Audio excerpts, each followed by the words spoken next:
Chicago residents waking up this morning knowing that Chicago Mayor Lori Lightfoot is a single-term mayor.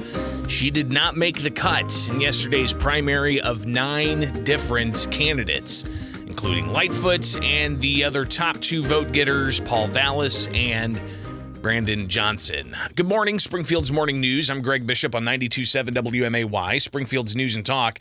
And we can always open it up for you to chime in at 217-629-7970 if you want to react to this morning as we hear from some of the candidates here and what exactly they're having to say about the outcome of last night's primary election in Chicago. Now, this means that the election is still going to be April 4th for that runoff. And state law has a primary and runoff process for municipal elections because municipal elections typically are nonpartisan. For instance, here in Springfield, we've got a mayoral election coming up in April. There was no need for a primary because there were only 2 candidates in Springfield, incumbent Mayor Jim Langfelder and opponent Treasurer Misty Buscher. So there's only 2 candidates that they only have to do one election in April. Several years ago, when Langfelder ran for his first term, if you recall, you had an incumbent mayor, Mike Houston, who was actually on his second go-around. He was mayor back in the 80s, and then he had time off, and then came back and was mayor again. There was actually a primary then when the incumbent mayor, Mike Houston, in Springfield lost that primary, therefore not taking part in the April election for the municipal races. So interesting to see that happen again here in Chicago up north where Mayor Lori Lightfoot is a one-term mayor. But let's go ahead and hear some of the voices here with Chicago Mayor Lori Lightfoot conceding in that race, and we'll hear a little bit of what she had to say, but looks like Paul Vallis is the former Chicago Public Schools CEO and Cook County Commissioner Brandon Johnson heading off to that April 4th primary.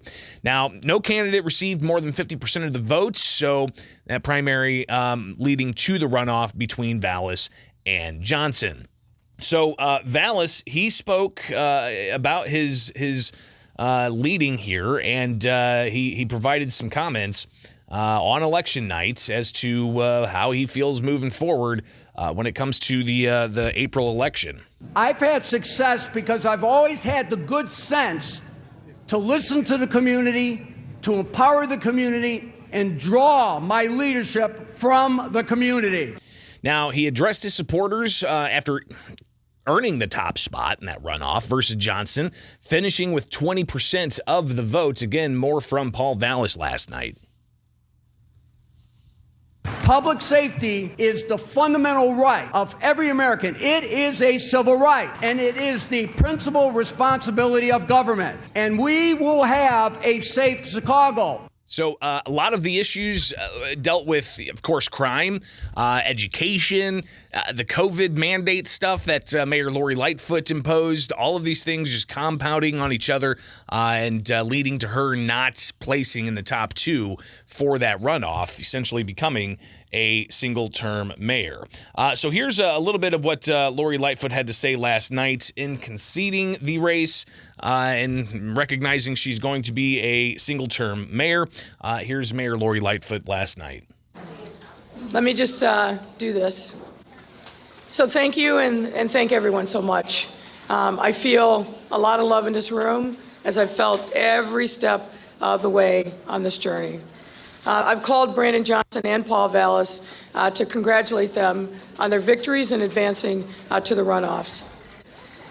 We were fierce competitors in these last few months, but I will be rooting and praying for our next mayor to deliver for the people of the city for years to come. Your class act committee. Thank you. So there you've got it. Lori Lightfoot conceding last night in the mayoral primary for the city of Chicago, a one-term mayor, and we'll see ultimately what happens between Brandon Johnson, again, a Cook County Commissioner, and Paul Vallis, the former CEO of the Chicago Public Schools. And we've got just a little over a month before the municipal runoff in Chicago, but we've also got municipal elections across the state, including right here in Springfield, and we'll be watching that closely as well. So plenty to get to when it comes to elections, and we thought we were done with elections in November. Not the case. All right, so yeah, check it out. Some people on the chat via YouTube, Democrat or Democrat or Democrat or Democrat. It baffles my mind how people keep voting the same party, hoping for a better outcome. And some other comments as well. You can always chime in either on the YouTube stream or on Facebook or on Twitter. Just search Bishop on Air and we'll get to your comments there. Or the best way to do it is call in live and local at 217-629-7970. That's the phone number here on WMAY. All right, plenty more to